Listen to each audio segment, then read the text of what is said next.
Hello everyone, आज हम explain करने जा रहे हैं the reason is where Elena in the part the Duke mansion episode 3।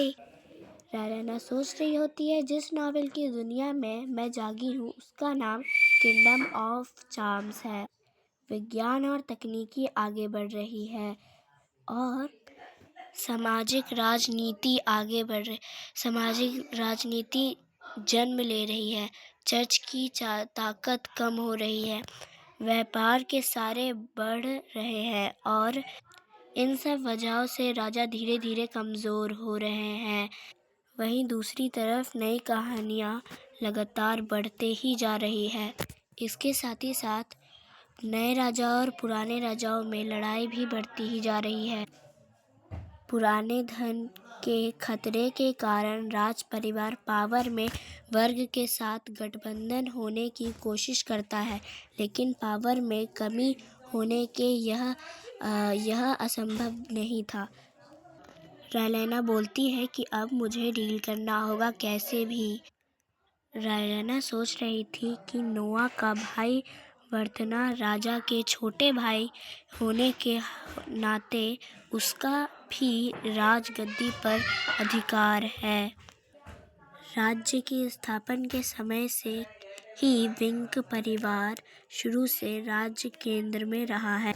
वह राजनीति का उदाहरण है। रायलेना कहती है कि नोआ से डील करना बहुत ही ज़्यादा ही मुश्किल है।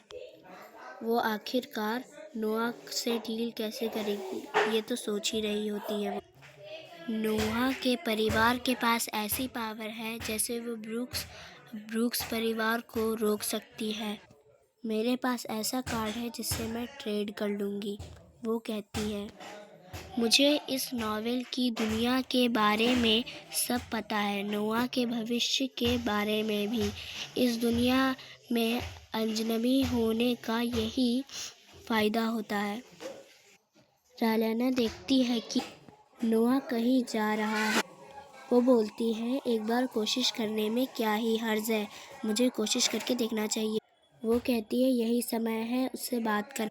सीन शिफ्ट होके हमारे ब्रूक्स पे आता है। कोई पीछे से बोलता है, अरे देखो ये तो ब्रूक्स है। ब्रूक्स शॉक होकर कहता है, जैक यहाँ क्या कर रहा है? जैक ब्रूक्स को कहता है कि काफ़ी समय हो गया है मिले हुए। ब्रूक्स जिससे बात कर रहा होता है उससे कहता है, मुझे माफ़ कीजिएगा, मुझे थोड़ा समय दीजिए। ब्रूक्स चिंता करते हुए कहता है कि तुम यहाँ क्या कर रहे हो? सबको पता है कि तुम एक क्रिमिनल हो। ब्रूक्स कहता है कि तुम अकेले क्या कर रहे हो? तुम्हारी प्यारी मंगेतर कहाँ है? तुम्हें पता है तुम्हारे बारे में कैसी अफवाह उड़ रही है कि तुम्हारे और रायलेना के बीच में कुछ अच्छा नहीं चल रहा है। ब्रूक्स गुस्सा करते हुए कहता है कि तुम अपना काम करो, रायलेना को मैं संभाल लूँगा। ब्रूक्स कहता है कि मैं तुम्हारा भाई या दोस्त होते हुए तुम्हारी तरफ से बस बोल रहा हूँ, बाकी तुम खुद समझ जाओ।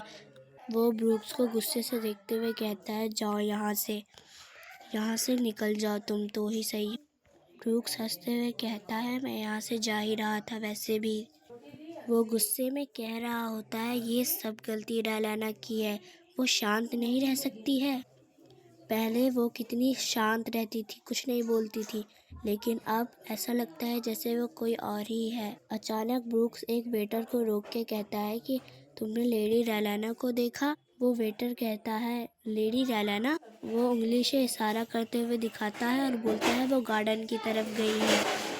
ब्रूक्स गुस्से में बोलता है, ठीक है मैं देख लूँगा, तुम्हारा शुक्रिया। यहाँ पर ब्रूक्स कह रहा होता है कि ये मुझे हमेशा दिक्कत में फंसा देती है। रायलेना कहती है कि मैं इसका पीछा करते करते यहाँ तो आ गई, लेकिन अब इससे कहूँ क्या? तभी रायलेना देखती है कि नोआ पीछे पलट जाता है। रायलेना अपने आप को इंट्रोड्यूस करने लगती। नोआ भी अपने आप को इंट्रोड्यूस करके कहता है कि आपको मुझसे कुछ काम था लेडी रायलेना। 1 मिनट के लिए रायलेना जम जाती है। वो सोचती है कि मैं क्या कहूँ। 1 मिनट के लिए तो मैं इसके चेहरे में ही खो गई थी, ऐसा कह रही थी वो कहती है कि इसको इसके चेहरे से जज करना कोई फ़ायदा नहीं होगा, इसके बारे में जानना ज़रूरी है। और बोलती है कि नोआ वेंकलेट, मैं आपके लिए एक डील लाई हूँ। नोआ शॉक होते हुए कहता है कि एक डील? तो वो हाँ हामी भरता। वो बोलता है कि कैसा डील?